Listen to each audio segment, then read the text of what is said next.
We are live here on OC Rock Radio and Facebook Live here for the Cover 2 podcast Super Bowl prediction special. Yes, sir. Of course, the big game is this Sunday. Patriots versus Rams. There's been a lot of talk about what's going to go on in this game. There's been a lot of talk about whether the Rams deserve it, all that stuff. Whether we want to see the Patriots again, that doesn't matter though. Nonetheless, it is the Super Bowl this Sunday, but we will be predicting that at the end of the podcast. So we'll have all of our viewers and listeners get to tune in today to see that later in the show. We're going to start the show with, of course, Anthony Davis doesn't want to be a Pelican anymore, and for people here in Southern California and here in Los Angeles, that means one thing: the Lakers might get the Unibrow. Jared, your thoughts on this first, just to start off the podcast. This has obviously been the biggest sports news besides the Super Bowl coverage going on this week. And it does involve a team that we do favor in the Lakers. And there's been reports that he does prefer the Lakers. Of course, his agent is Rich Paul, who is, of course, LeBron James' agent. What a coincidence. So, and he knew when he signed with Rich Paul that those rumors would start and stuff like that. So he knows what's going on, and he knows what when he says that he wants to be traded, what that means. So, Jared, your thoughts on this? What do you think is going on with this Anthony Davis situation? Does he get traded this season? Do you think something happens soon? What's going on? Yeah, no, there's a lot of moving parts, and I'm glad that you brought up Rich Paul because Anthony Davis just recently switched over to Rich Paul as his agent, and knowing that he also represents LeBron James and some of the other bigger stars in the NBA, Anthony Davis basically made this move knowing that he was going to want to leave the Pelicans. Yeah. If he was willing to stay with the Pelicans and sign a max deal, then he probably would have stayed with his previous agency. True. But knowing the reach that Rich Paul has, he's basically like, okay, I want to leave. I want to go to a contending team with another superstar, a la the Lakers or even the Celtics or something like that. You need to have someone reputable, and Rich Paul is that guy. So for me, the moment he made that move, even though he never publicly came out and said anything, that was the start of this whole saga. Where now we're in the mode of Anthony Davis coming out publicly, Rich Paul coming out publicly saying that he will not sign an extension with the Pelicans, and basically when that contract is up, he is moving on. So now the ball is in the Pelicans' court. Do they call his bluff? Yep. Do they say, okay, we think he's being legitimate and we are going to listen to trade offers? Because right now the Pelicans brass is sitting here and holding firm that they are not going to listen to any trade offers. And it's very interesting because right now the Lakers are obviously the favored team for Anthony Davis to go to. The Boston Celtics, which many people aren't talking about right now, probably have the best trade assets that the Pelicans could acquire. Problem is, the Boston Celtics cannot trade for Anthony Davis right now. I know. I heard about this, and a lot of people don't know this, and they keep saying the Celtics, and I go, no, you can't do that. And it's because of these player exceptions that they have. I believe it's Gordon Hayward and it's Kyrie Irving. Yes, right? It's called the Rose Rule. Yeah. So basically, in Kyrie Irving's contract, I don't know the exact verbiage, so I'm not even going to sit here and try to say that. But basically, Kyrie Irving would have to be traded in order for the Celtics to trade for Anthony Davis. Yeah, I think I can be a little more clear with it. So what goes on is obviously when you sign a max contract, there's certain types of max contracts that you could sign. For example, if you're with a team, you can sign the max contract, which is like 5 years, $240 million, right? That's the biggest one. I think if you... There's other ones, if you just sign in free agency, you have to sign a 4-year like LeBron James did. And so what I think the Celtics did with Gordon Hayward and Kyrie Irving's contracts is they went and they signed those guys to contracts that weren't actually the real contracts that they were supposed to sign, and they used this Rose Rule, and you can only have 2 of those per roster. So Anthony Davis would be a third, and so that is legal. The Celtics cannot have that, so they chose Gordon Hayward, and Kyrie Irving. Now, Kyrie Irving, I believe, is a free agent after this season, so they could go after him next season if they wanted to, but you're right. They have to trade one of those guys, and, trading one of those guys for Anthony Davis doesn't make much sense because you kind of have a very similar team. And not that Anthony Davis, you could argue, is better than both those guys, but why give up so many assets for one player when you already have two of them, right? So it's very interesting for the Celtics, which I'm not too mad about because I'm a Lakers fan. I could care less if the Celtics screwed it up. But nonetheless, that is why the ball is not really in their court. They can't do much with this, so I would not expect the Celtics to go after Anthony Davis via trade this season. But that gets back to the teams that he could land. Obviously, the Lakers have been the number one spot that everyone's been talking about. I think the media wants him to end up in LA. It seems like that with all the coverage. Everyone does. That's exactly. secret. And they want to see a team compete with the Golden State Warriors. And that's why the Celtics have been brought up. And that's why the Philadelphia 76ers have been brought up. And other teams have been brought up. Because they don't want there to be no parity in the NBA. They want to be competition for the superstar-led Golden State Warriors. Now, Jared, real quick, once again, what are the other teams? Who do you actually think has a legitimate chance to get him besides the Lakers? Because I think it's going to come down to whether the Lakers can get him, at least this season. Who are the other teams you say that could go after him? So the Knicks have been rumored. Oh my gosh, the Knicks. Listen, they got like 10 wins. You're asking me a question, I'm answering it, okay? Realistically, realistically, the Lakers. Yeah. I mean, if you seriously think about it and you break down all other 29 NBA teams' rosters, now obviously the Warriors are not going to go after him because that would almost be like illegal for the Warriors to try to go after Anthony Davis. Yeah. Can't happen, won't happen, not going to happen. But logistically and in reality, the Lakers right now are really the only team probably best set up to trade for Anthony Davis. Mm-hmm. Now, the Knicks, I'm sure, could put some type of package together, including Porzingis.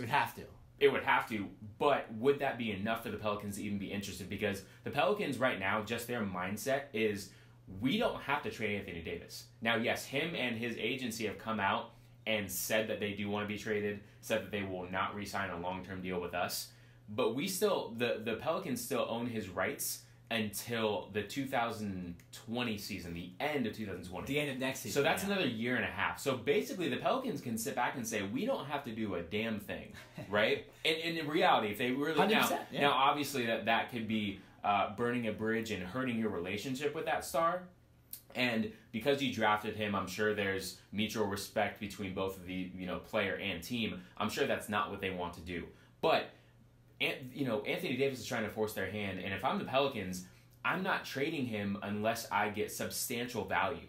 And the word on the street is the Pelicans are waiting for an offer that is so far and beyond that they're just blown away. And another thing, and I want to get your opinion on this, I'm not so sure, even though the Lakers may be the best suited, that their offer might not still be enough. Because think about it this way. The Lakers have Lonzo Ball, Brandon Ingram, Kyle Kuzma, Josh Hart, right? Those are probably the top four players that will be dangled around in trade talk, along with potential future first-round draft picks. If you're the Pelicans, whether it's two out of the four players in a first-round draft pick, 3 out of the 4, all 4, is any of those packages, would that be enough for you to trade Anthony Davis? It just depends on what the Pelicans think of these Lakers players. And I know that's obvious, but like you say, you'll take my opinion, because my opinion is I'm a little harder on the Lakers than most Laker fans. I am very honest about this team, and I don't think a lot of these guys are as good as a lot of Lakers fans think they are. Ooh, okay. Kyle Kuzma is legit. Okay, all right. I like Kyle Kuzma. He's older. He's more florist. He did the old school college route where he played a long time in college, which I think works better. I'm just saying. But he came out of college and he really proved himself, and he would work out. Also, his contract is only about $1 million, so putting him in a deal isn't necessarily going to get you up to the contract that Anthony Davis has, which is $25 million. So you can throw him in the deal, but I'm saying that's not going to make a big difference. And that isn't a big deal. I just wanted to mention that to people, that because he was a late second round pick his contract is very low, so it's not going to matter much in the trade sequence. But you look at Lonzo Ball, overrated to where he was drafted in the draft. To be honest, he was drafted number 2. He's played like about a mid-round lottery pick in the NBA so far. He's gotten better, but he just hasn't played like that guy that people thought he was going to be when he came out of UCLA. Brandon Ingram, has kind of stayed about the same the last couple of years. Again, not necessarily playing that number 2 moniker. You look at number 2s in the past, and a lot of guys, are some of the top players in the NBA. And then you look at, the secondary players, Josh Hart, Ivica Zubac. I like Zubac better than Hart. I think Zubac has better potential than Hart. And Josh Hart, to me, he's not Klay Thompson as far as his shooting, but he's not a bad player. So he's somewhere in the middle. Like, I just think he's a very average player that's young and has potential to get better, but I just don't see him being a starter in the NBA. So that's who they're trying to dangle and trade. I think Kuzma, if you're a Lakers fan, and if you are the Lakers, should absolutely be off limits. You trade Kyle Kuzma, you're really trying to win in the next couple of years because you're not keeping a future at all for this team. If you do trade Kyle Kuzma, it just ends up happening to where the only way you're going to get this star is if, you put Kuzma in the deal, and then maybe you hope you can get Kyrie Irving, something like that, Klay Thompson, Kevin Durant, somewhere along the line later. You can't throw in a draft pick because I think you need to save those draft picks and draft other guys. So my thing is, I said this on Twitter the other day, I believe if you're the Lakers, there's 2 options and 2 options only. One, you trade most of your young core. I'm talking Ingram, Lonzo, Zubac, people like that, but no draft picks and no Kuzma. Or you throw Kuzma in there, maybe you throw Lonzo in there, and you go like that, and then maybe you throw a draft pick. So you keep Ingram, you keep Hart, you keep Zubac, you keep some of your young core. But I don't want to see one of those Kuzma, Ingram, Lonzo, Hart. Like that can't happen. Okay? Everyone except for LeBron. Yeah, it's because you look at other teams in the past and that hasn't worked. Look at the Brooklyn Nets, for example. They traded all their draft picks away. Now they're going to probably make the playoffs this year. But they really How long has it taken? But how long has it taken, and how long is it going to take for them to be a legitimate contender? A long time, and that's because they stacked their roster with older veteran guys and had no bench. I don't want to see that for the Lakers. I don't think that should happen. So that's just my take on that. I'm a lot harder on the Lakers players, but the Pelicans could also think Lonzo Ball is the next Chris Paul. They could also think Brandon Ingram is the next Kevin Durant, and they could think Josh Hart, the next knockdown shooter, Kyle Korver type, right? So it just depends on what that brass sees. Now, in the past, the Pelicans have not done a good job of acquiring assets, so they might make a stupid trade for some of these players. But I don't think that will happen. I think the Lakers will have to put a lot in the deal, and maybe they might get screwed in the end. But I think it might be okay because it sounds like Kyrie Irving might want to not stay with Boston. It sounds like Klay Thompson might not want to stay with Golden State.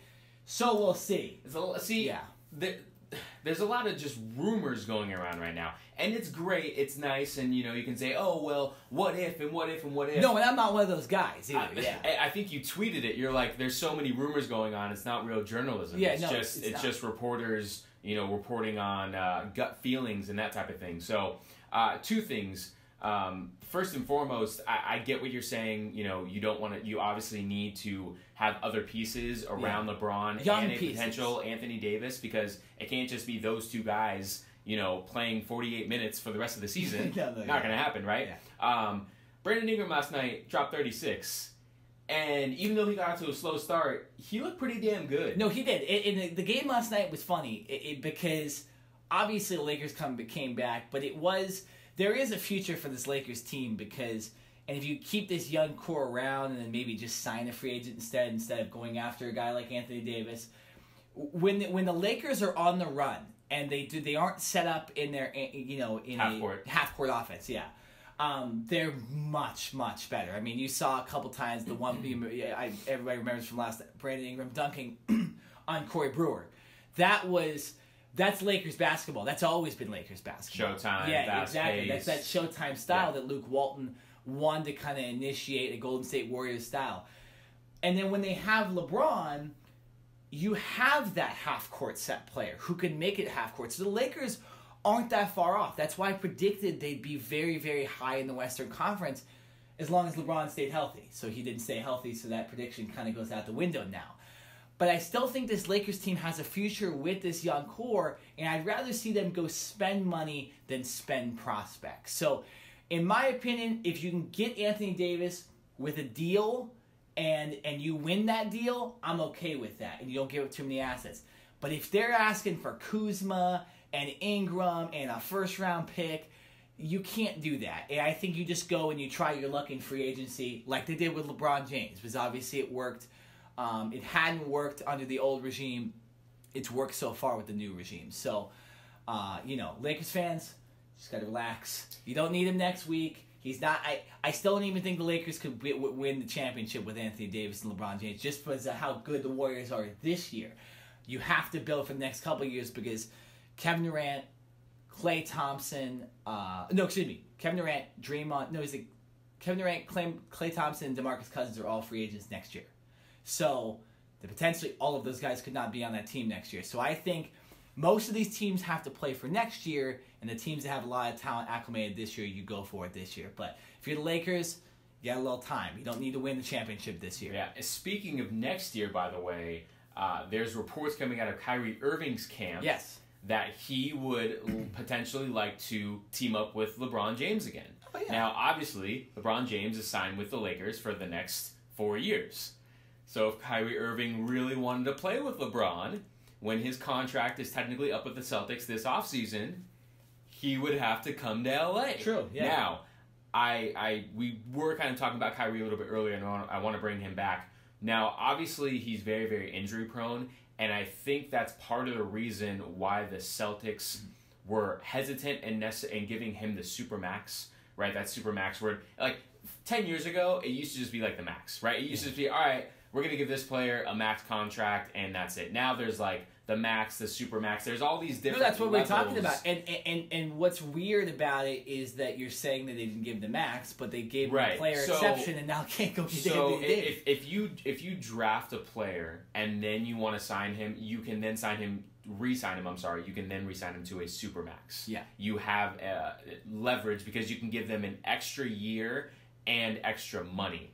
If that free agent, if that player decides to leave that team that he was drafted on to go to another team, that other team can only offer him 4 years. So one less year and basically less money. Like LeBron James this exactly. year. Yeah, like LeBron so James. With Kyrie Irving, I think the Celtics are also trying to weigh, okay, do we want to pay him that max deal knowing his injury history?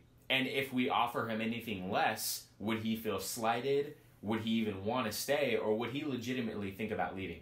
Because in the back of my mind, if I'm Magic Johnson or Rob Pelinka for the Lakers, yes, obviously right now your focus is on trying to get Anthony Davis because of that window.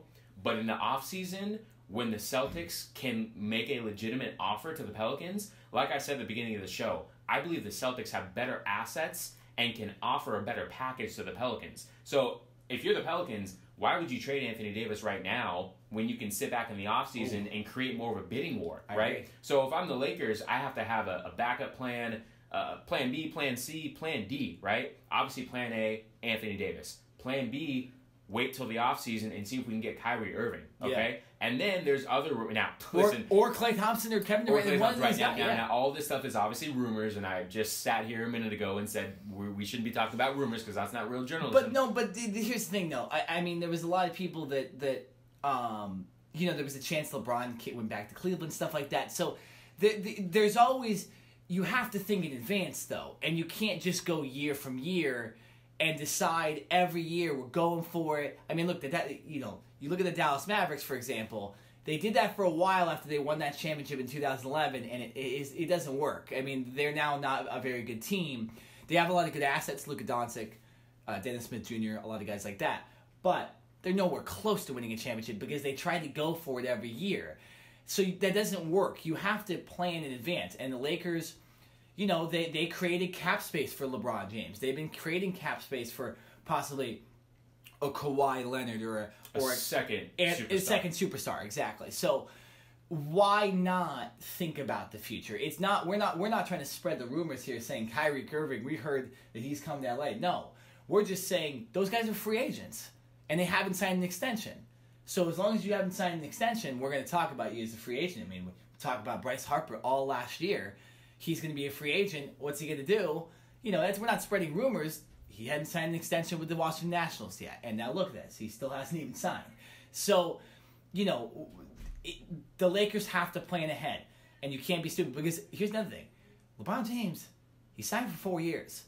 How good is LeBron James going to be after that 4th year? He's 33 right now? Yeah, he's 33. So he's going to be 36, 37. Right? So the Lakers do have a window to acquire another younger star. That would work out in Kyrie Irving's case, in an Anthony Davis case, or Kawhi Leonard case. All those guys are young enough to lead the team to the next generation, right? But, you know, you also don't want to, you know, give away all these young stars, like I'm saying, because these young stars will get better and better, and then you don't want, you know. So the Lakers just have to be smart with this, and they can't go jump and spend all their money and kind of do what they did in this offseason, because I think signing these, you know, older free agents hasn't necessarily worked as well. I mean, you watch these games, and it's like, I don't even want Lance Stevenson on the court. Guy makes terrible plays. Michael Beasley is, like, playing too many minutes. JaVale McGee has a ceiling. You know, Rondo's great. JaVale McGee's been playing well. I will give him credit. I watched most of the game last night. But he can't shoot threes. While JaVale McGee is just... He just looks like a goofy dude, right? I mean, he kind of wobbles up and down the court. But I will say, he's been playing very hard with the Lakers this season. And I think LeBron has kind of gotten in his ear and said, hey, man, we need you as a big guy, right? Obviously, they do have Tyson Chandler, but even at the beginning of the season, Tyson Chandler wasn't on this roster. He was added after the season started. So JaVale McGee has really been the only true center this team has had. You can argue Zubac is that, but he seems to play more like a power forward type. So JaVale McGee has, in my opinion, played above his expectations and above a lot of people's expectations this year as far as his energy and defense. We know that if you expect him to go out there and score 20, right, and grab, you know, 15, 17 rebounds a game and just, like, be a walking double-double, I think your expectations are a little too high. But his energy level, his rebounding, his defense, I think has been up there. Yeah. And so I think of the, you know, older players that the Lakers have signed this year, I think JaVale McGee, you know, has played very well out of everyone. Yeah, Michael Beasley and Lance Stevenson. The game that I saw from him last night, he should be riding the bench for the next 5 That's games. what I'm talking about. He turned the ball over way too much. They basically were asking him to play point guard, which he is clearly not. Yeah. Now, listen. Come on, Luke. When the thing is, though, Lonzo Ball's out. So when Rondo takes a break, which obviously he needs to because he's a little bit older, he can't play 48 minutes. Who's going to be get the ball to Brandon Ingram? Let Brandon Ingram run the offense. Okay, all right. Show his trade assets. Yeah. Right? Well, guess what? Brandon Ingram can't get the ball because Lance Stevenson won't pass it to him. Okay. So it's just, and I don't mean to, you know, jump on Lance and Beasley. And Beasley plays fine, but you know, Michael Beasley shouldn't be playing that many minutes. I get there's injuries and stuff like that, but you know, I just don't see it. I would have rather had them, you know, stock up on some younger players, maybe trade in the draft. I don't know, do something along the lines. Maybe get your younger guys like Mo Wagner and Svi in the game a little more. But Svi made a lot of mistakes last night too, so I'm not going to be. The one thing I will say about the majority of these players that the Lakers signed in the offseason as far as veteran players, they're not on long-term contracts and they're not for a lot of money. So one of the reasons why they signed them was obviously for some type of veteran leadership. This team is very, very young. Like we've talked about, Brandon Ingram, Josh Hart, Kyle Kuzma, Lonzo Ball, all those guys are like 23 and younger. 25 younger. So to bring in some veteran leadership, I understand that. But also they brought in those guys saying, hey guys, you're on a 1-2 year deal. If we, you know, make a blockbuster trade for another superstar, you guys could potentially be involved in that trade, and or we could outright just release you to free up that money and that roster spot. So I think it was going into this thing saying, we need you guys now, but that doesn't mean that we can't let you go a little later. Yeah, no, I agree. You know, I was going to do the trade thing on my computer, but I just now got on the Wi-Fi 25 minutes into the podcast, so that's fantastic. All right. We'll revisit this. We will revisit this a little bit later, but there was one more thing I want to mention. We have got a minute left. The Lakers, when you're looking at a trade too, they're either going to have to add Lance Stevenson or Rondo as far as veterans, or they're going to absolutely need to add Lonzo or Ingram because, like I said, it's $25 million Anthony Davis' contract, and you got to kind of get close to matching that, and you have to be within, I believe, $5 million or something like that. By Lance. So there has to be certain players that have to be added in the deal. KCP, for example. KCP. But he has a no-trade clause. So there is some stuff that happens. It's not as easy as people think. You know, Lakers. Does KCP have a no-trade clause? I don't know. Who does he think he is? Because he's got Rich Paul as an agent. So maybe Rich Paul goes, you know, we need to get Anthony Davis to L.A., you need to bite the bullet, stuff like that. I don't know how that works. And that might be a little bit, you know. But nonetheless, there is some stuff that has to happen before Lakers even can think about trade. There are some guys that are going to have to go as far as younger guys. So Lakers fans got to be able to deal with losing Alonzo or losing an Ingram, losing KCP, people like that. So nonetheless, we will move on. We're going to go to our next segment after the break. We're going to be talking a little baseball before we get to the Super Bowl predictions, which are at the end of the show. We're going to be looking at the reasons why Bryce Harper and Manny Machado still have not signed. And we're going to be looking at the Los Angeles Dodgers' most recent outfield addition. So all that is coming up next here on the Cover 2 podcast, live on OC Rock Radio and live on Facebook Live. We've got some breaking news on the Anthony Davis front. His agent has informed the Pelicans that he will not be signing a contract extension in New Orleans and has requested a trade. Davis says he wants to play for a championship competitor.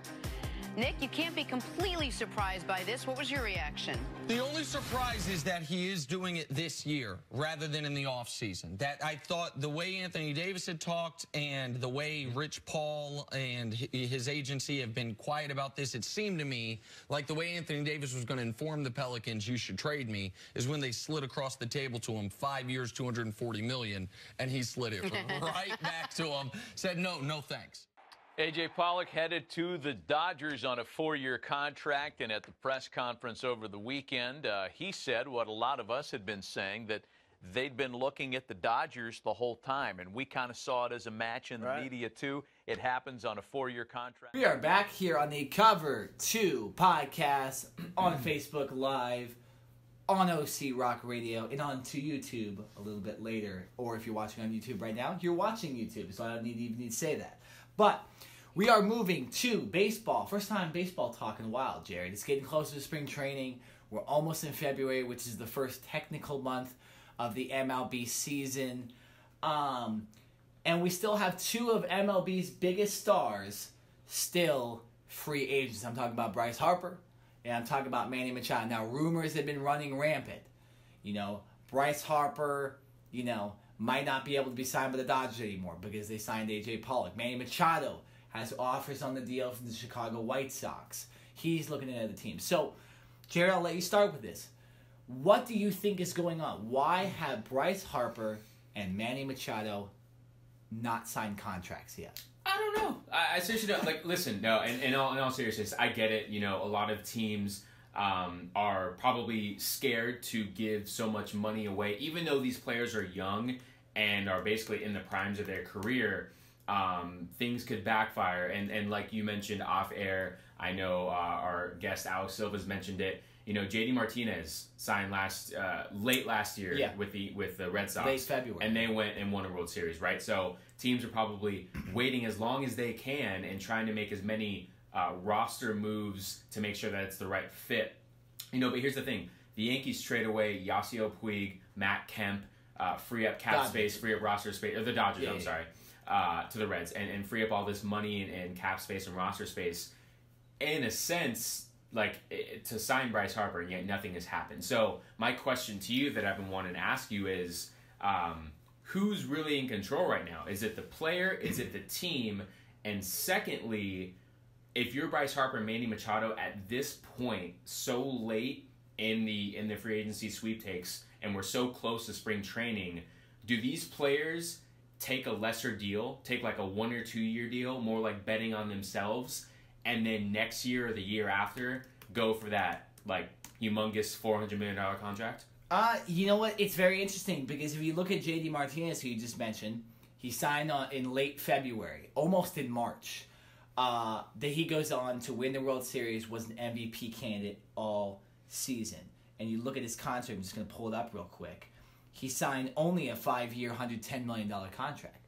So he's a lot older, but still, you want more years. And I believe it's only really a 3-year deal with a player option the last 2 years. So technically, he could play for another team in 3 years, in 3 years. Well, I guess 2 years now. 2 years now. Yeah, 2 years now. So that is the kind of deal that you might see in this case.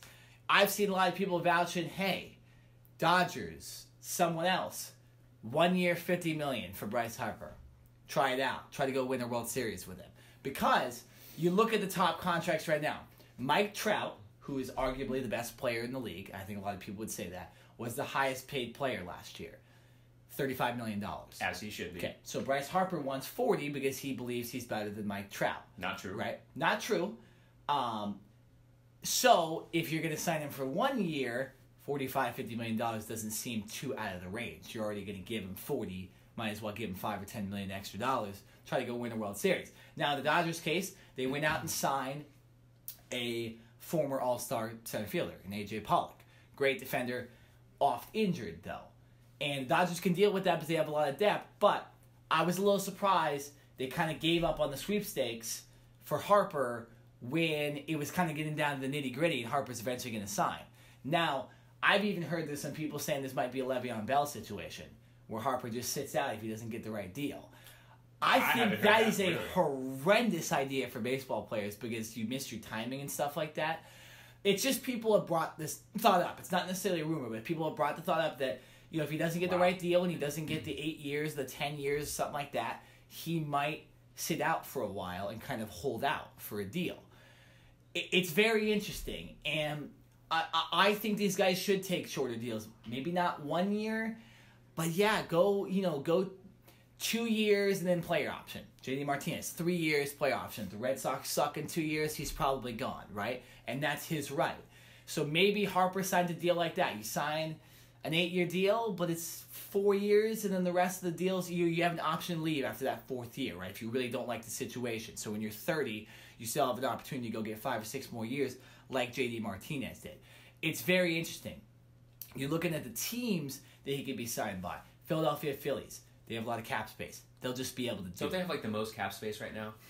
I don't know exactly how much, but they have a lot of young players, and they haven't signed anybody besides really Jake Arrieta to a long-term contract, and his contract wasn't even ridiculous in most cases. So they have a lot of money. They're nowhere near that luxury tax. The Dodgers, for example, would have to go over the luxury tax now to sign Bryce Harper. They don't have a right fielder, and Bryce Harper's played right field in the past, but it's just going to be very interesting, and there's a limited amount of teams that can sign him, and maybe Harper just doesn't want to play for one of those teams, and maybe that's why he hasn't signed. So, I don't know. What are your other thoughts, just after hearing kind of some of the stuff I said, on some of these situations? 1 year, huge sum of money, maybe holding out, maybe going 3 years, then you have an opt-out, like Clayton Kershaw's deal was. What do you think happens here? Right. I do... it's because we're so late in the process.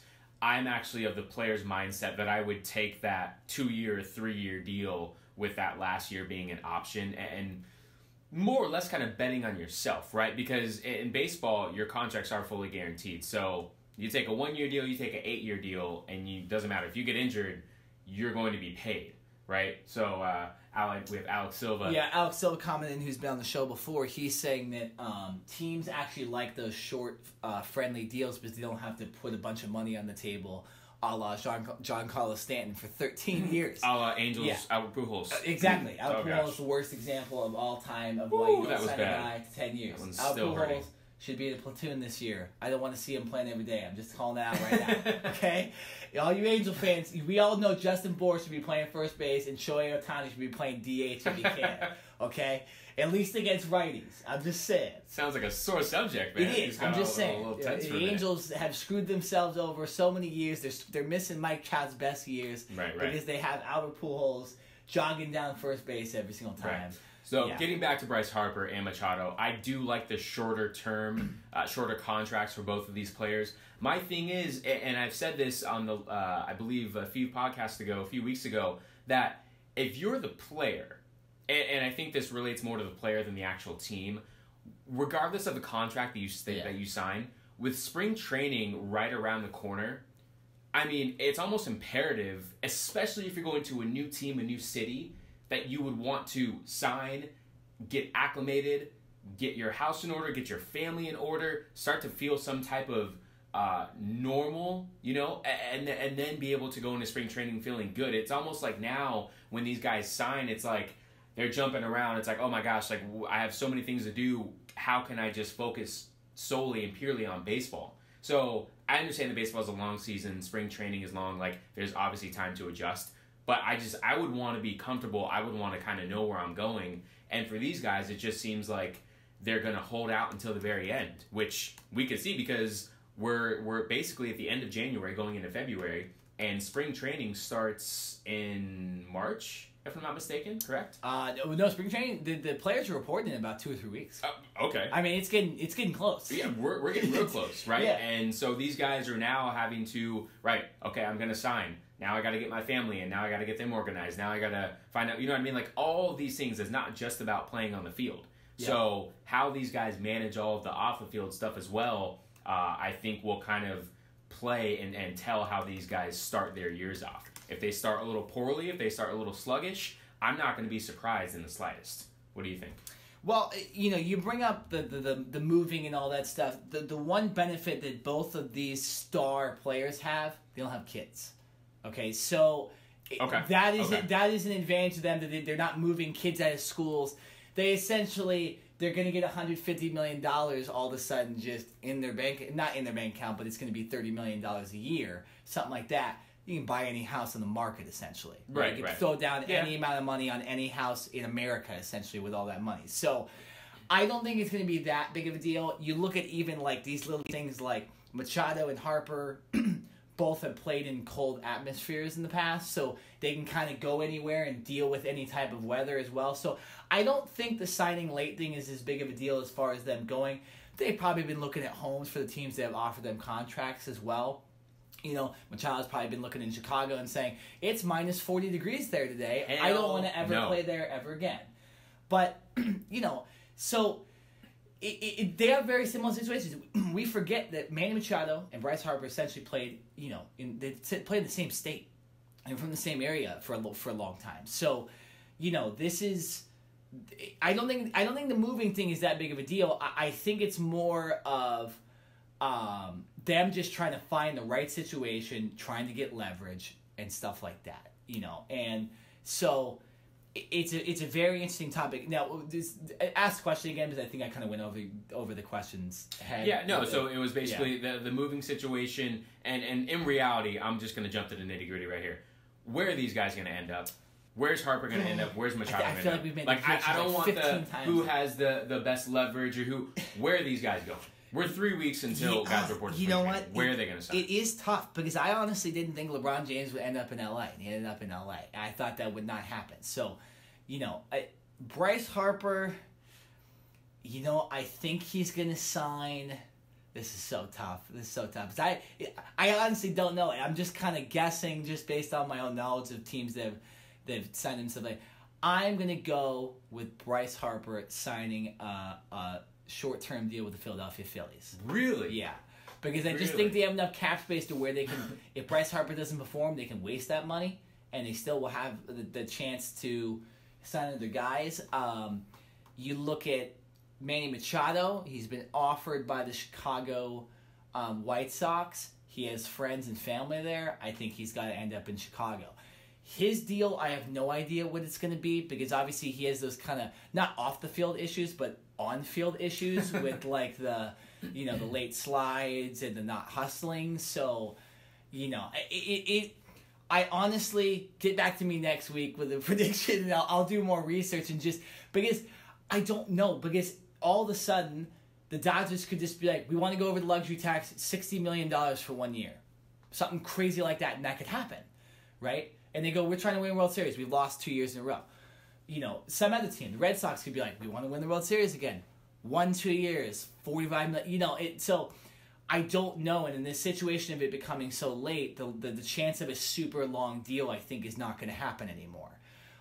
So I'm going to go short term, and there could be so many teams that he could sign with. Earlier in the offseason, it was pretty simple. There was going to be a couple teams that he could end up with. But, the closer you get into spring training, the closer you get to the regular season, the chance of a long-term deal is essentially done. Wild card also for Machado, San Diego Padres. Been hearing a lot of rumors that they want to go after Manny Machado. So I'm going to go with the Chicago White Sox because he has family there, but the San Diego Padres are possibly a dark horse for Manny Machado. Interesting. All right. We need to move on. A.J. Pollock signed with the Dodgers. Now, we can kind of just extend this conversation a little bit because Pollock, or the Dodgers were in the Bryce Harper sweepstakes.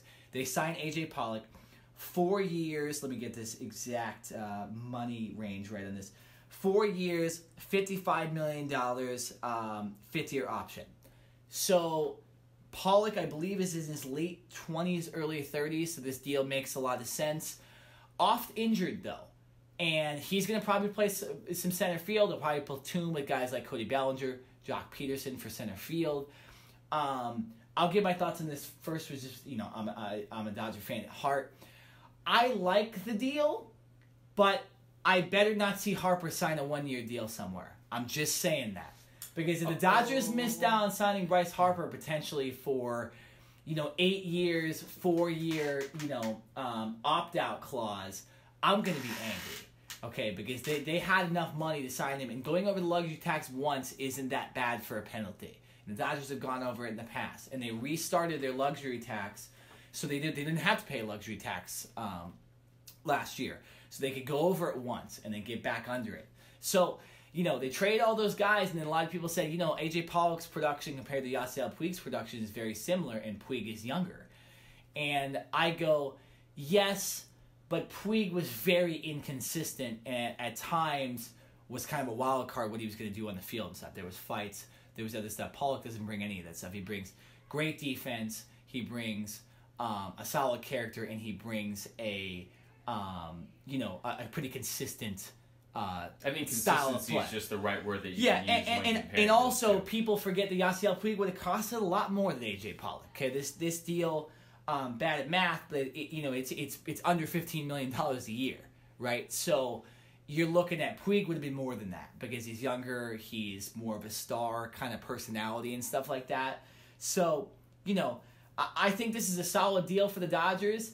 I'm just saying, I better not see Harper sign a 1-year deal with the Yankees or the Red Sox or one of these other contending teams that could possibly beat the Dodgers again in the World Series. Yeah, see, so going to Machado really quick, I agree with you. I think the White Sox is where he ends up. I don't really think that's a question.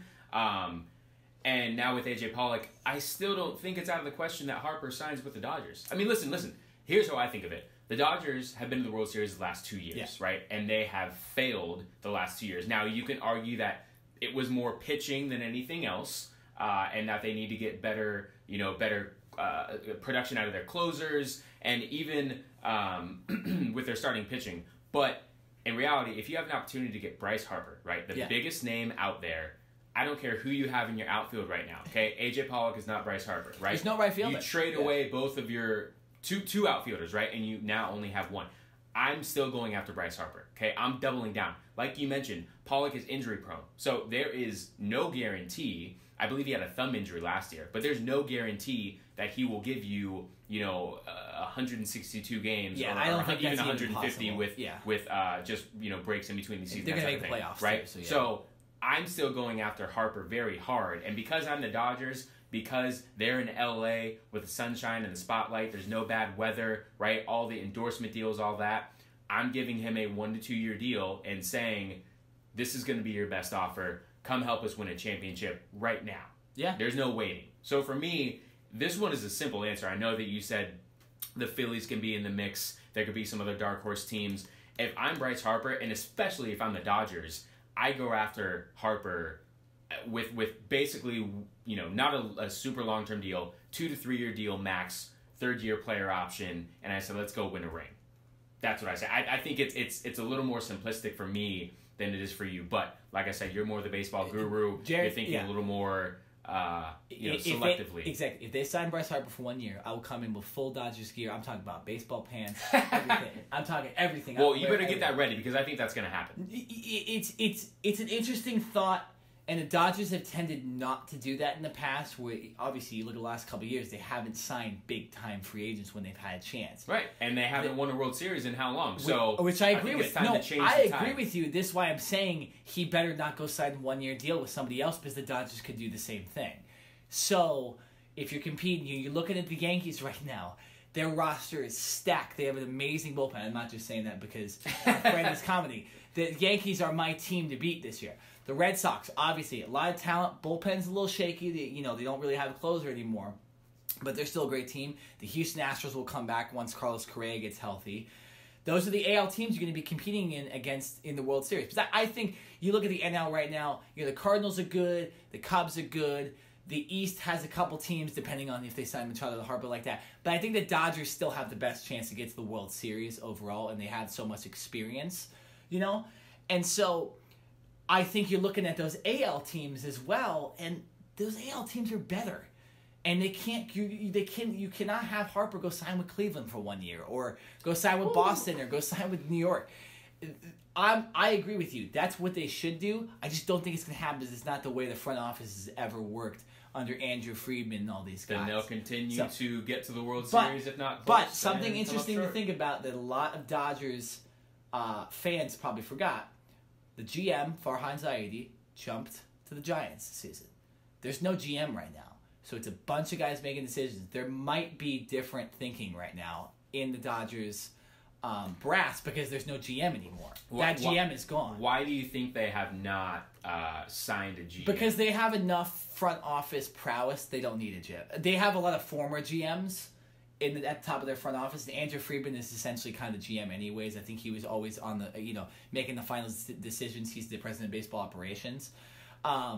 So I don't think they need to. I think they eventually will sign a figurehead. But that's what I kind of thought Farhan Zaidi was. Just a figurehead that talked to the guys, made the deals in the end, but it was always coming down from Andrew Friedman and the ownership, Stan Kasten, people like that. So it will be interesting, but there might be different thinking this year because that GM that's been here ever since Magic Johnson came in and that staff came in, there might be different thinking. But I'm not going to bet on it. I'm not going to bet they go sign Dodgers because they never have, and they haven't done it in the past. So, but your thoughts on Pollock signing with the Dodgers in the long run? Do you think that was a good deal, or do you think that was a bad deal? Because I think you're on the case of that they should have signed Harper. They should have signed Harper. But you know what? Who knows? I could be completely wrong. Maybe Harper is sitting here and being, completely bullish and saying, unless you guys give me X, Y, and Z, I'm not coming. So maybe the Dodgers just got fed up and said, all right, we, are probably slipping away from getting Harper, and we need to go get the second best outfielder in free agency. So maybe that's why they did that. Maybe they also did it as insurance. You never know, because obviously when Pollock is on the field, he's very productive. Bryce Harper could get injured. Bryce Harper goes through big slumps, right? For as great of a player as he is, especially last year, he's a roller coaster sometimes. He looks great, and then he goes through 10, 15, 20 game stretches where he does not look like that same all-star player. And I think that's probably another reason why he hasn't, number one, gotten that long-term contract and why he's not signed right now. Because if Mike Trout were in Bryce Harper's shoes at the beginning of free agency, there is no chance that Mike Trout is still a free agent as of right now. No chance. I see the difference with that is I think he might favor some of those people that talk about the Yankees and the Phillies because he grew up in that area, so he might go jump to them. I'm just talking from a talent perspective, right? I get what you're saying. I don't think Mike Trout has those same type of lulls. No. Okay, I'm great, and then Mike like 20 game slump. You know what I mean? Yeah. So I think maybe teams are saying, like the Dodgers, okay, we still have an opportunity to get Bryce Harper, but we're going to go get AJ Pollock as well, and we're going to kind of have not a backup plan, but just someone else to say, hey, Harper, you need a day's rest. You need a couple days to kind of get your mind right again, right? We can supplement that by putting in Pollock, who's a very, very good player, the right? Dodgers, you know what I mean? the Dodgers employ that strategy all the time. Right. Yeah. So I think for the Dodgers, like I said, they still can go after him, but I'm okay with that signing. I really don't think that hinders them from getting Harper at all. No, and here's another thought just before we go to break here. Bryce Harper, now this came up when Kevin Durant made his decision to go to the Golden State Warriors. And I heard this from a very, very good source that is a man that covers the Golden State Warriors all the time. He explained that Kevin Durant might have signed his contract because, is it Under Armour, Nike, whoever he signed Nike with, wanted him to go to an area that was more attractive than Oklahoma City. Bryce Harper signed the largest deal for any MLB player with Under Armour last season. Under Armour might be in his ear because they are currently they are currently paying him more than the Washington Nationals were. They're his top employer in a way. Under Armour might be like, let's go to LA, right? You know, maybe sign less money, maybe we'll stay, you know, something like that. But that will come into a factor too. You know, Under Armour might get in his ear and be like, hey, let's not go sign, you know, Philadelphia isn't more attractive than LA or, you know, Braves. I haven't heard that, but I no, this is just a thought on my part because there was that. rumors that Kevin Durant made a decision to go to Golden State, even though it was so unpopular because it was going to help his brand. And I think it might have, actually. I think you look at it now, Kevin Durant is a more popular player than he was when he was in Oklahoma City because he gets more exposure. You're in the NBA Finals every year. Bryce Harper in the World Series all the time. It's very, very similar thing and very, very similar talent right there. So I'm just throwing that out there. We do need to go to break, though. We're gonna on the other side of the break, we're going to be playing Do You Care? So more random sports topics. Don't forget, though, end of today's podcast, Super Bowl predictions. So if you're following the podcast right now, give us your predictions. We'll tell them on the air, and we'll go through all that. But Do You Care is up next, so do not go away here on the Cover 2 podcast on Facebook Live and on OC Rock Radio. Ravens have signed John Harbaugh to a new 4-year deal. The team made that announcement yesterday. Baltimore made the playoffs this season for the first time in 4 years, and the new contract keeps Harbaugh signed through the 2022 season. Well, the Metropolitan Division will celebrate. They win the game, and they win $1 million to split between their players. LeBron James will be the captain on one side. He's tied with Kobe now with 15 All-Star Game starts, averaging 27 points, 8 rebounds, 7 assists on the year. LeBron's one captain, and the Greek Freak is the other captain. Deservingly. 4.4 million votes received. 27 points a game is number 9. 13 rebounds a night is number 6. He's shooting 58%. Oof. Has 16 games of 25, 10, and 5, the most in the NBA. Welcome back to the Cover 2 podcast, live on OC Rock Radio and live on Facebook as well. I'm Jared Smith. I'm Nick Nenad. And this is the Cover 2 podcast, and we're coming back at you with our favorite segment of the show, Do You Care? Yes. A rapid-fire segment where we give each other questions. It can be about basically any sport. It doesn't necessarily have to be about sports.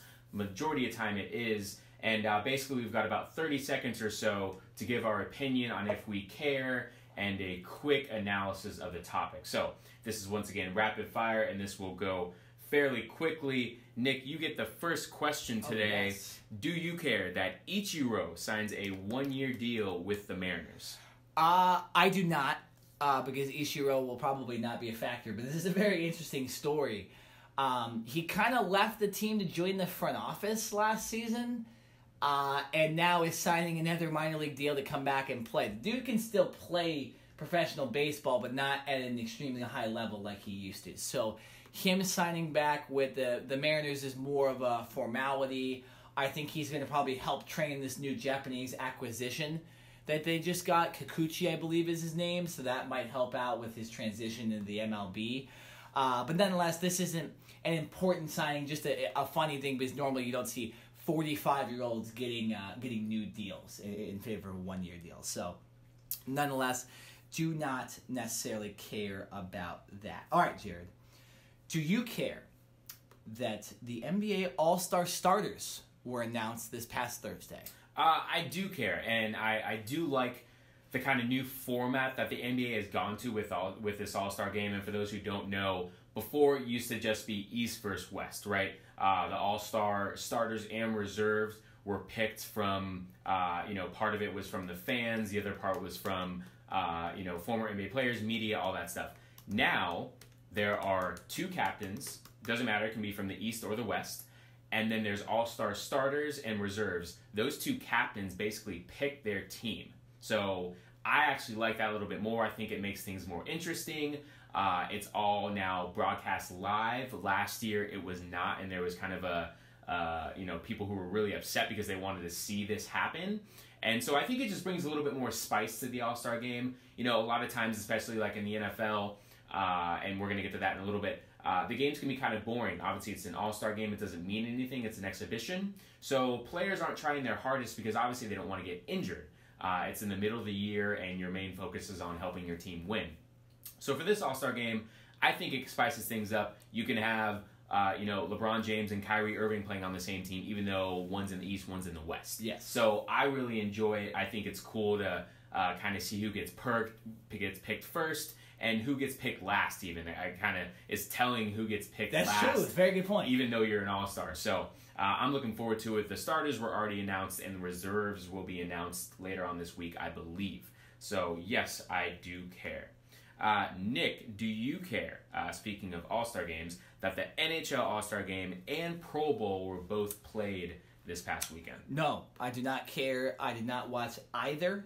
I was busy, and I didn't want to watch the Pro Bowl for sure. The NHL All-Star Game was on Saturday, and once again, busy. But, the thing with these two games, the NHL All-Star Game is a lot more fun to watch because you're actually watching 3 different games, 3 different 3-on-3 matchups. 3-on-3 hockey is fun to watch, and especially with a lot of All-Stars. It's good. Note, John Gibson, who is the goalie for the Anaheim Ducks, had a lot of heat with a lot of the fans there in San Jose because he gave up a lot of goals and lost it for the Pacific Division. So not necessarily good showing for the SoCal guys there in that game. But that game's a little more interesting. Just wasn't able to see it. Sidney Crosby was the MVP. 4 goals. That's kind of the way it should be. Sidney Crosby is the best player in the AHL. And in the Pro Bowl I don't even think should happen, to be honest, because the players don't play hard enough. They used to play hard enough. Everyone remembers the Sean Taylor hit on that punter years back. So I don't know why they can't just play hard. The season's over. I get players don't want to get hurt, but there's a lot of players that get more hurt in the off season before the season because you're not ready to go. You're not going to get hurt near the end of the season unless some freak accident happens because your joints have been being used the whole season and stuff like that. So there's actually less injury risk at the end of the season than there would be at the beginning of the season. So no reason not to go a little bit harder and play a little bit harder. I get maybe you don't need to be having that helmet-to-helmet contact, all that stuff, but it's football. You see the All-Star games in high school, you see the All-Star games in Pop Warner and in college, they play hard. So why can't the NHL guys show them how to do it and play hard as well? I get there's money on the table, but come on, guys, let's play hard. We remember what happened with the NBA All-Star game last year as well. They finally played hard, and the game was a lot more entertaining. So I think the Pro Bowl, you need to cut the game, which they won't do because they still get good ratings on ABC, or these players need to step up and jointly together play a little harder in that game. Jared, do you care that John Harbaugh has signed an extension of 4 years with the Baltimore Ravens? No, I don't care. I mean, good for him. He deserves it. There was actually not a lot, but there were rumors that John Harbaugh might be out, right? And I think this was earlier in the year when the Ravens were kind of struggling and they ended up going to a quarterback change with Lamar Jackson. Obviously, that worked out well. The Ravens finished first in the AFC North. And now Lamar Jackson is the future. Joe Flacco is now delegated to the bench. Could potentially be traded or let go so he can go find another place to play. But you have to give John Harbaugh credit for making that move. Obviously, Joe Flacco's won you a Super Bowl, and you benched your Super Bowl winning quarterback for a rookie, regardless of if he's what his skill set is. Yes. You replace him with a rookie, so that takes a lot to do. So I give credit to him. Good for him, and I think the Ravens are going to be a very formidable team for the foreseeable future. They're a little long in the tooth at certain positions on defense, but I think if they get a little younger there, their offense, is kind of dynamic with Lamar Jackson. I like what they're doing with him and with his skill set. So good for John Harbaugh. Last question for you, Nick. Do you care, sticking with the NFL, Alex Smith could potentially be out all next year after that gruesome leg injury that he suffered this past year? Yeah, I do care about this. You never want to see guys get hurt like this, and We were just talking about this in the break. Alex Smith, his leg looked terrible. I believe he was at a Wizards game or Washington Capitals game or something like that in Washington. And he's got a bunch of screws in his leg. It doesn't even look like he can move it one bit. Sad, because I like Alex Smith. I've always thought he's been a pretty good quarterback. I thought that the 49ers made the wrong decision way back in the day going with Kaepernick over Alex Smith, because I thought Alex Smith was had a better longevity in the NFL. I ended up kind of being correct with that. Kaepernick left the NFL for different kind of reasons, but still, his production on the field was far less than Alex Smith the more the years got on. And he's just overall a good guy. And I thought the Washington Redskins had a chance with Alex Smith. Their offense looked solid with Alex Smith. And so for him to miss the entire 2019 season really, really would suck. And potentially you're seeing the end of a guy's career, too. So I don't want to see that. I've been an Alex Smith fan for a long time. And so hopefully it's just a rumor and that, he can come back and play at some point next year. They put him on IR. He'll come back. Maybe they're in a playoff race, something like that. So that's my hope for him for sure. Jared, last question. Do you care? Do you care that USC hired a new offensive coordinator, Graham Harrell? No, I don't. Listen, this is kind of just a weird situation because after Cliff Kingsbury left, anyone else that USC brought in, there's going to be an asterisk next to his name, right? And it was going to be, not Cliff you were our first choice. We didn't really want you, but we have to hire someone. So do you want to come on board, right? Yeah, absolutely. And because it's USC and because this guy's coming from North Texas, that's obviously a pretty easy jump, right? Going from offensive coordinator to North Texas to offensive coordinator to USC, you have better players, better facilities, all that stuff. It's kind of a no-brainer. The one thing I will say is this coach Harrell has ties to Mike Leach. He was the receivers coach in Washington State before he took the job at North Texas. He actually also succeeded Cliff Kingsbury at Texas Tech. Yeah, sure. So he does, he is a part of that raid offense, that air raid offense. And apparently USC is looking to go that direction. So we'll see how much that actually pays off. I haven't really heard too much about this guy. He's obviously not Cliff Kingsbury as far as the exposure that he's gotten. So maybe that's a good thing for USC. Maybe they could just have an under-the-radar guy and they go from there. But it's there will be an asterisk next to his name because I don't care what anyone says, this isn't the guy that USC necessarily wanted. So we'll see how things shake up. Yeah, no, I absolutely. Real quick, want to mention that they had a top 25 offense over there at North Texas, so I think that's where the signing got. But they're playing, Conference USA? I mean, they had 9 wins the last 3 years. Yeah, they've been a good team. Every year they've had 9 wins plus. So, good team, but little different competition when you're going for USC. USC also lost 5-star athlete Brew McCoy, who's a native here of Orange County, modern day, because he went to Texas because of the whole not having an offensive coordinator deal. He left before they hired Graham Harrell. So you wonder why they couldn't get a guy like Graham Harrell before that to maybe keep that guy on. USC is in shambles right now. It's disappointing and it's unfortunate. All right, we need to go to break. Guys, it's time. It's time for our Super Bowl predictions. So anybody that's watching, listening right now, comment on Jared's Facebook page. Maybe call us out on Twitter. Let us know what your Super Bowl predictions are. We're going to give our full analysis on the game and who we believe should win. If you're looking at our predictions from the first 2 weeks of the playoffs, you were probably very high on us. You were like, those guys get a lot right. And if you looked at the conference championship games, you're probably like, we're never listening to those guys again. Who the hell are these guys? So hopefully you take our first 2 weeks, especially mine. I was 7-8 with my picks. You look at that and know that we're doing enough to try to get you to try to win some money maybe this week in Vegas. Maybe you never know. But okay, we're going to break. Super Bowl predictions coming up next. We're live on Facebook Live, and we'll be coming back on OC Rock Radio. Let's just talk quickly about mortality, age. You have the chance to do something that nobody has ever done at 41 years old. Is there any chance that this is your last game?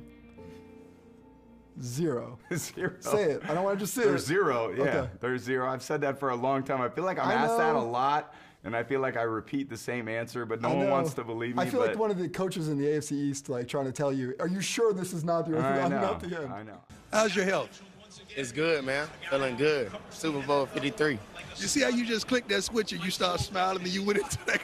Remote, is that the switch that you're going to click when you get on that field on Sunday? That's always the switch. I always switch that. It's just, oh man, you know how it is. You know how it is on game day, Prime. It's a good feeling, man.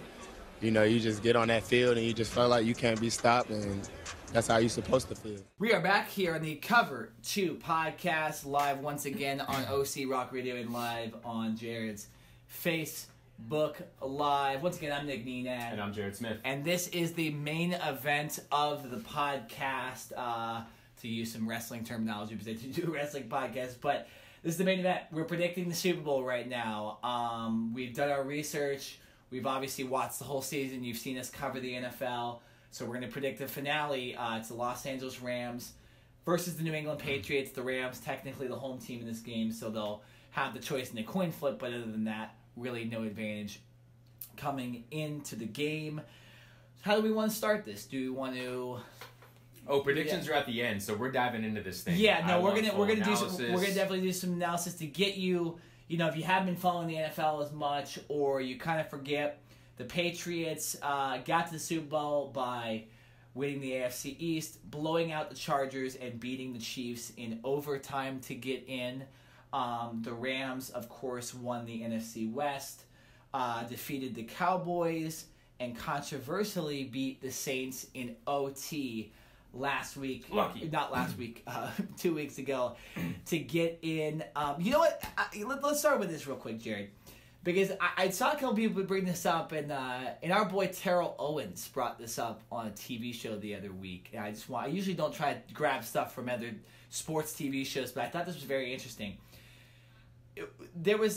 Would you be in agreement if, let's say, after that Saints-Rams game, that they said, you know, on Monday or Tuesday, they said, you know what, we're replaying the last 149 of that game after that penalty to see what happens. Go back to New Orleans or whatever, find a neutral site, play the last 49, and we'll see who gets the Super Bowl. Would you be in favor of that ever happening, or do you think that's too much? That's tough. I don't see how that could ever happen. Yeah. Listen, the game's played on the field. The game ended. It officially ended. And, you know, there were calls that were missed. Now, there were more calls than one. Obviously, we're focusing on the major one. But really, to me, I don't think that can happen. I don't think that can ever happen in any sport where you know, in baseball, there's rain delays and makeup games because of weather and that type of thing. But in basketball and in football and in hockey, you really don't have that at all. So really, my main thing for this has the referees need to be better. Yeah.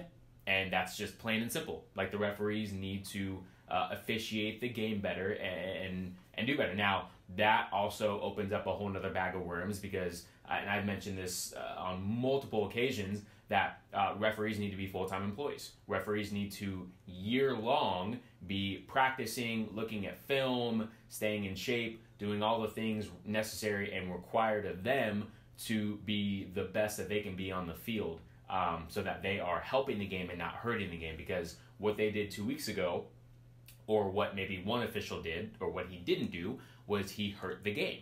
Mm-hmm. Now, there's no guarantee that the Saints would have, actually ran the rest of the clock out. Yeah. And there were obviously other opportunities earlier in the game for the Saints to win. But in reality, to me, this comes down to the referees need to be better, and I don't think there will ever be a situation where after a game has officially ended that the commissioner or whoever will come out and force those players to go back and replay a game. Don't see it. Yeah, it's a very interesting topic. I just want to bring that up just real quick because I think it's a way to lead into the Super Bowl and just see where our thoughts are, because we're still thinking about that call, and that call still has ramifications. The Rams are still going to play in the Super Bowl. We're still thinking about that. And I'm still thinking about Des Bryant's no catch. Yeah, it's a good point. So it's a very good this point. will not go away anytime soon. And I am still thinking about Santonio Holmes. I don't think his feet were in against and that was Cardinals. longer than Des Bryant, exactly. So I think you see where we're going with this. Fans care, and they hold on to stuff for a long time, so you need to make sure the rules are right. All right, getting into the game, though, Jared, what's your biggest matchup to watch in this game? Is it the quarterbacks? Is it the running backs? Is it maybe the defenses? What is your biggest thing to look at as far as maybe a mismatch, something like that in this game. So, a very broad perspective, I really want to see how this Patriots offense goes and tries to attack the Rams defense. And a little more specifically, I'm going to be looking in the trenches. I want to see, we all know about the players on this Rams defensive line. Yeah. Aaron Donald, Ndamukong Suh, Dante Fowler, right? They have a host of dogs, as you like to say, on that defensive line that can get to the quarterback. Them against the Patriots offensive line, and how will Tom Brady be able to audible and make it so that he gets the ball out of his hands quickly, and he doesn't let these fierceful defenders from the Rams get after him, because like Ryan Johnson, a friend of the show, just mentioned, and like I was going to mention even previously before reading this, the Giants, when they beat the Patriots in the Super Bowl, and when the Eagles beat the Patriots in the Super Bowl, the way to get to the Patriots, it seems like, is to rush 4 defenders and drop 7 defenders in the coverage. And if you do that, it seems like you have a better opportunity to win. Brady does not seem to do as well with that type of defensive play calling.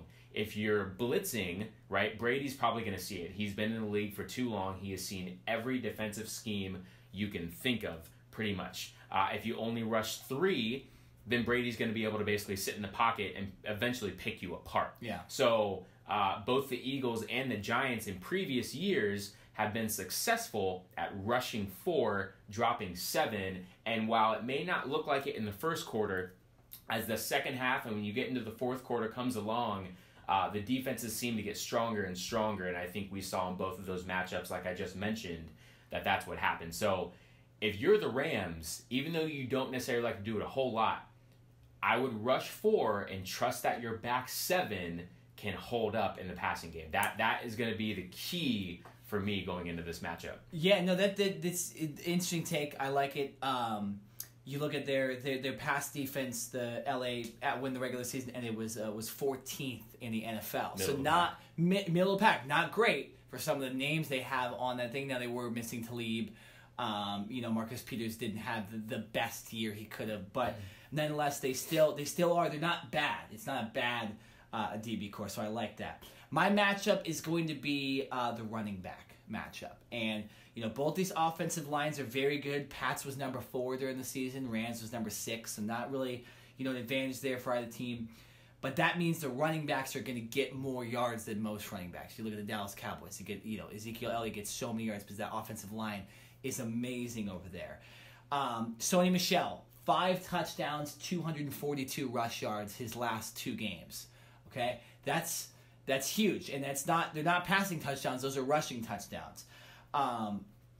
James White, Rex Burkhead are factors of this. Are definitely factors of this Patriots offense more in the passing game for James White, but they still are running backs. And then you look at the Rams, and you have Todd Gurley, who is an MVP candidate. And you also have C.J. Anderson, who's come on and been a very, very good addition to the Rams. Exactly. But Todd Gurley's impact was essentially nothing against the Saints. So where will his impact be? So that's why I think the matchup with the running backs is huge, because if the Patriots do what they've done in the running game, they're going to win the Super Bowl. Okay? But if the Rams can get back to what they did in the regular season with Todd Gurley and then throw C.J. Anderson in there, that could win them the Super Bowl. Okay? So I think the running game, the clock management will be the biggest factor in this game for the Rams and the Patriots, because both have shown that their running game can be stout at times. So also, I had a stat here. Where was the stat? LA is also 23rd in rush defense, too. And the Patriots number 11 in rush defense. So the Patriots definitely have the advantage here. And they're probably salivating. They're like, Todd Gurley hasn't looked that good. We can stop C.J. Anderson. So the Rams more so need to get that running game going in this game in order to have a chance. Because if the Patriots just stop that, you're forcing Jared Goff to win you the game. And literally the biggest game, of his life, maybe his biggest game ever that he plays in. So I would not trust that. Go with the MVP. Go with someone that is legitimate on this. Yeah. Speaking of Todd Gurley, listen, he may have not, maybe hasn't been playing so well in the postseason. We all know the MVP candidate that he is, no, exactly. and how well that he's done in the regular season. And you know what? I'm going to give him a little bit of a break. I don't think he's 100% healthy. So I think that's kind of played into Gotta this. play through it, though, Why he's not? No, I understand that. I'm not giving him a it. pass. I'm just saying I think because he's maybe like 85, 90%, maybe he's not completely trusting himself. Maybe he's still dealing with some pain, and so he's not able to freely just play his game. Whoever signed C.J. Anderson, whoever made that final call, deserves like a medal for the Rams. Yeah. Like that was probably the biggest signing of the Rams' entire season, and how he's been able to come in and spell the best, one of the arguably the best running backs in the game like that. C.J. Anderson has been nothing short of spectacular. But for Todd Gurley, think about this. Todd Gurley played at Georgia, right? This game is in Atlanta, right? Sure. Very, very close. Basically a home game for him. You have to think that he is going to want to come out and not only play well, but I think he's going to like tell C.J. Anderson, hey man, I got this, right? Sure. Like you helped us carry us here. This is my hometown for the Super Bowl. I got this. Like I'm not coming off the field. I don't care if it's first down, second down, third down, and 20.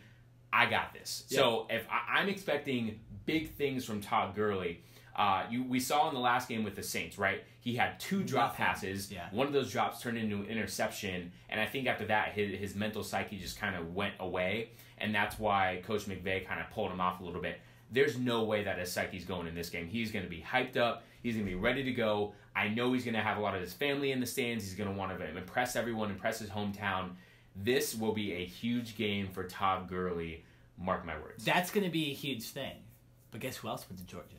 And guess who else is a running back in this game? Sonny Michel. Ooh. So there's also competition between those two, too, because I believe they played together. They did. Yeah. When Sonny Michel was a freshman. Okay, so it's they weren't necessarily competing with each other on Georgia. Obviously, Todd Gurley was this top prospect and stuff like that. But maybe a little bit of jealousy there. But so even Sonny Michel is going to be playing in a stadium that he's played in a lot of the SEC championship, or at least the city, stuff like that. So that's going to be a very interesting matchup. One of the reasons why I say I think the run game in this is so big, because if the Rams can keep Tom Brady off the field, that's huge. Because Tom Brady is going to win the Super Bowl if you give him the ball. You can win the Super Bowl, okay? You give Tom Brady the ball for 30 minutes in this game, it's over. The Patriots are winning, okay?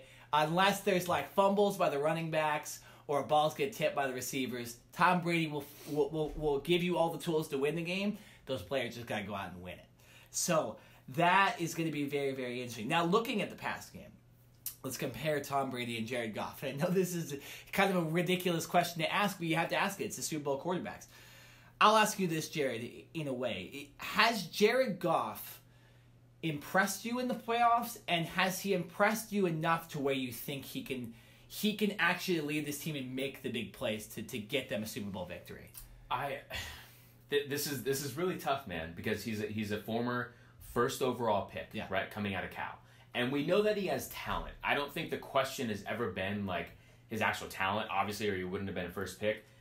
It's just I still have this bad taste in the back of my mouth from when Jeff Fisher was the head coach, and he just looked god awful, right? Yeah, so the majority of the credit really has to go to Sean McVay and the new type of offensive system and the protection I think that they've given Jared Goff, right? The protection, the confidence to say, hey, I'm not telling you to drop back 50 times with no extra protection and you gunsling it like Aaron Rodgers or Brett Favre or Tom Brady. That's not who you are. We're going to run motion. We're going to use our running backs. We're going to use some trickery. We're going to play action, get you out on the move, give you some easy throws. And I think that's where Jared Goff has come a long way. I think he's matured a lot. I think he's kind of been able to read defenses a little better and not necessarily force throws, because especially after that first year with Jeff Fisher, I think there was a huge chip on his shoulder, and he had to prove a lot to people. I think he had to come out and say, I can be this gunslinger. I can kind of be someone who I'm really not. So I think Sean McVay has kind of settled him down a little bit, said, just play within the system. We're not asking you to win the game for us. We're just asking you to manage things, use the weapons that you have around you, and we're going to be okay. We're going to be able to win, right? We have stars all over our offense, all throughout the defense, on all levels, right? We don't need you to go out here and just necessarily throw for 400 yards and 4 or 5 touchdown passes and have to win us this game, right? We are talented enough to win. with you just managing the game. So I know people don't like to hear that word game manager from a quarterback perspective, especially in the Super Bowl, because you want to see a guy who's elite, and I don't think Jared Goff is an elite quarterback. No, he's not. Yeah, but in this particular system with Sean McVay, I think it works. Yeah, no, and so that I love that analysis on that. And I think you're looking at the wide receiver battle too. I'm actually going to give it to the Rams. I think Robert Woods and Brandon Cooks, no question, they're a lot more dangerous. And the New England pass defense is number 22 in the league, so below average. So, you need to take advantage of stuff like that. Obviously, you want to run the ball and try to and do that and take care of the ball. But Jared Goff is not facing the best pass defense here in the Super Bowl. So, I know Brian Flores will come up with a great scheme, but I believe the Rams will be able to score a bunch in this game, and Jared Goff just needs to not make those major mistakes, and he really hasn't so far in these playoffs. He did make the mistakes against the Eagles, and he did make the mistakes against the Bears. But coming into this playoffs, I thought they had no chance because that's why I said that the Saints would blow them out. Earlier in the playoffs, when the game came, it kind of changed. Jared Goff has impressed me in these playoffs. He's not Tom Brady. He's not Drew Brees, but he's impressed me, so I think they do have a chance with Jared Goff at the helm. I would have never said that, say, Week 13, Week 14, stuff like that, when Goff is throwing interceptions, could barely throw the ball 10 yards, stuff like that. Also, playing in a dome does help, too, because there's no factors of the outdoors. Oh, that weather right now is horrible, by the way. Yeah, no, exactly. So they're beneficial that is going on. So that will be interesting. Now let's look at kind of the intangibles for both these teams. Special teams. I think the kickers in both these teams are pretty solid. Zerloin, the last game really essentially won the game for the Rams when they got that extra chance after that bad pass interference call. You look at the overall special teams. Julian Edelman's been a very great returner in the past for New England. The Rams fake punts, stuff like that. Their punter Johnny Hekker is one of the best in the league. So I think you're looking at the intangibles. It's pretty similar. Would you say that, or do you think one team has an advantage? At least for special teams. So this is actually very similar, and in almost any other situation, I would have given the advantage to the Rams. And like you mentioned, they not only have a great kicker in Zerline, but Hekker, he not only punts, he can pass. He's a great quarterback, yeah. And if you saw in the last game with the Saints, he did the same thing. Now, they've run that same play a few times this year. I guarantee you the Patriots do not get fooled, right? We talked about this on the last podcast when we were analyzing that Saints-Rams game. The gunner, the outside receiver, he runs about 5 to 6 yards. He runs a stop route. He immediately turns around, and Hekker, he grabs the ball, and it looks like he's going to punt, and then at the last second, boom, chucks it. The defender, his job is to make sure that receiver does not get to the punter, right, or the punt returner. So he is already backpedaling and, running backwards. So in that instance, you're not necessarily thinking that receiver is going to stop, There's no right? way, yeah. I guarantee you these Patriots defenders will be up in the face of those receivers on those punts, and there is no way there's going to be any type of separation. So if there is a fake to be made by the Rams, it will have to be a fake run or some type of fake that we have not seen before, because that play has been run too many times. These Patriots, I guarantee you, will be prepared for that, and that will not happen again. So from a fake field goal, fake punt situation, I give the edge to the Rams. 100%, yeah. From a kicking standpoint, I'm giving it to the Patriots. Gostkowski is a very, very good kicker. Zerlin's a good kicker too, though. He is. Gostkowski, I almost think, is almost a little underrated, even though he obviously plays for the Patriots. Won a Super Bowl for them before, been in the Super Bowl atmosphere, and knows what it takes, right?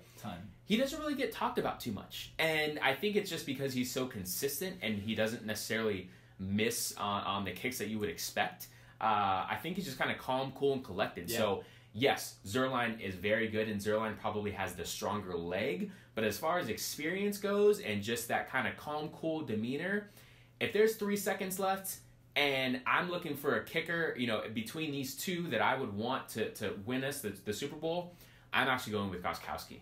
Yeah, no, it's interesting because both these teams even have special teamers on that made it to the Pro Bowl. Pro Bowl. Yeah, Right. Corey Littleton and Cordarrelle Patterson. So very, very similar in that ranks. There can be an advantage taken in there, but I don't think that's where the major advantages of this game are going to happen. Unless the Rams come up with some trick plays and stuff like that, or even the Patriots come up with some trick plays, right? So Jim Fassel will come up with something good for the Rams. That's their special teams coach, and that will be interesting. Okay, so looking at two more intangibles. Jared, would you say this counts as a road game for both these teams?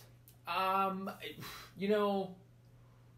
don't really think so. Mm-hmm. I think the Super Bowl has gotten to a point to where, listen, like on Monday, when a lot of news telecasts and people from SportsCenter are like all over the place, everyone is converging on Atlanta for the beginning of the week, and you saw crowds and crowds of fans who were already there on Monday. So I think you have fans from all over the place, even if you're not necessarily a fan of the Rams or the Patriots, just to say you got the chance to go to the Super Bowl.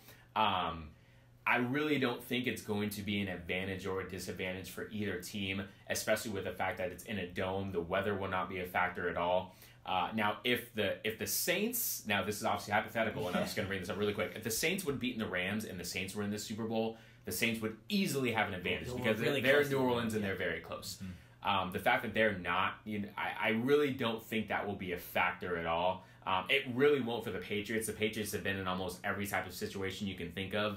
And for the Rams, I think they're coming in just kind of cool, calm, and collected and saying, we've won anywhere. We won at home. We won in New Orleans. This won't be any different for us. So I don't see the crowd noise or playing in a different stadium really as a factor. I don't think it should be a factor. Yeah, and the reason I bring that up only is because you look at the home road splits for these teams. You get the Rams; they're 8-1 at home. I'm counting the playoffs too. 7-2 on the road. Two of those losses came in tough atmospheres, New Orleans and Chicago. And then you look at New England, and this is the staggering one: 9-0 at home, 4-5 on the road. So if this is in any way a Rams type home game with this crowd getting over there, I don't think it will be, because I just don't think there's enough of a Rams fan base, to be honest, for them to go over and really take over the stadium like maybe say a Kansas City would or a Saints would, something like that. So it's going to be very interesting to see how the New England Patriots handle this game, being on the road, because they are on the road. They're having to travel to Atlanta. I know they're getting a lot of time there to practice, but you got to look at that 4-5 record on the road, and you may give the advantage to the Rams there for the. I at least will give it to the Rams a tiny bit. Small and tangible, but we will see. No, we'll see. Two reasons why you don't do that. Yeah. One, the Patriots just went into Kansas City and beat Kansas City, and arguably the toughest and the loudest stadium in the NFL.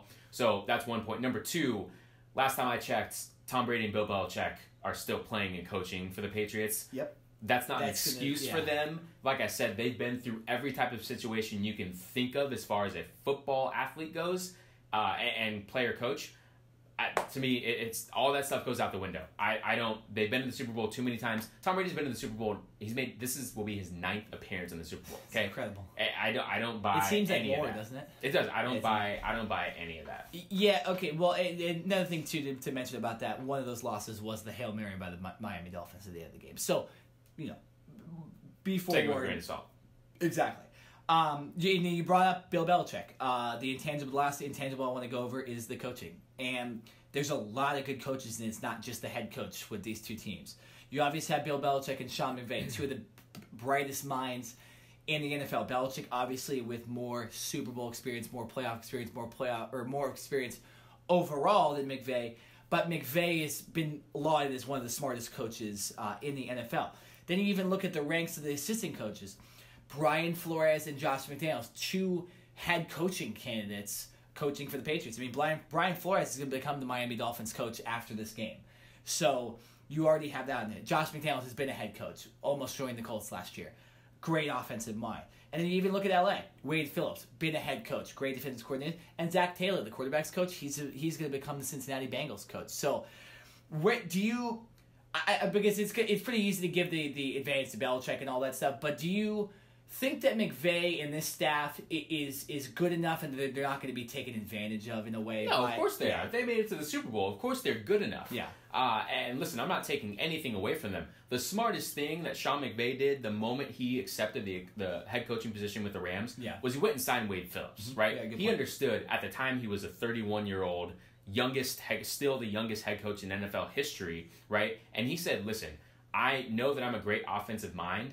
I also need help with the rest of my team. So what does he do? He keeps the special teams coach who's been with the Rams for years and years, and he goes out and gets Wade Phillips, who's been a multiple-time head coach with different teams. So he says, listen, Wade, I need you to go and take care of the defense, at least for the first year, and I'm going to have to control this offense until these guys get familiar with my system.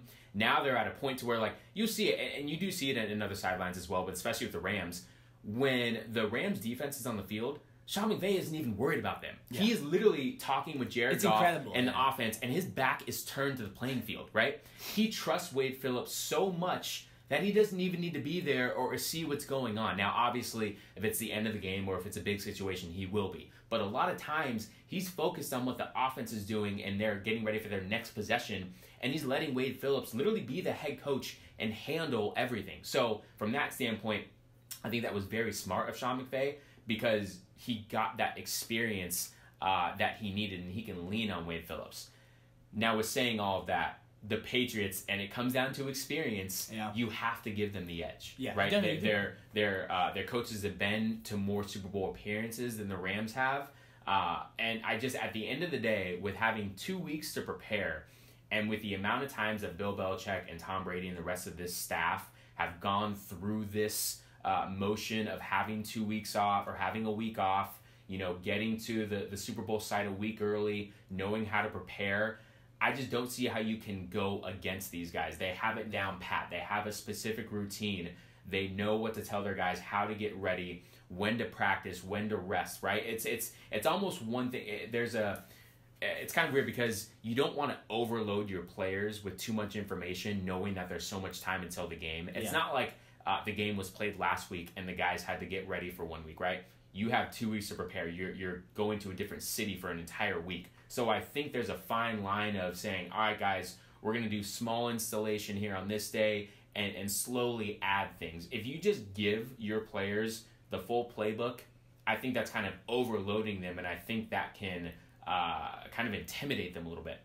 So I think Bill Belichick is a mastermind at slowly bringing along the game plan and kind of letting his players easily, get comfortable with things. Yeah. So I think that's something that's a little underrated, and for that reason, I'm giving the kind of head coaching nod to Bill Belichick. I don't see how you can. You're right. Sean McVay could overload the players. He's never been here in this big of an atmosphere. Now, I'm not saying he's going to. No. I was just kind of citing... like Wade Phillips. Correct me if I'm wrong. He didn't head coach. He wasn't the head coach in the Super Bowl, right? I mean, I don't even think he's been in the Super Bowl before. Zach Taylor, he was with Denver. He was Super Bowl 50. You're right. She has been. So he has the experience and more recent too. But obviously McVay, Zach Taylor, a lot of those other guys have not. So I'm going to give the advantage to the Patriots too. But the Rams staff is not bad. It will be interesting to see what they come up with.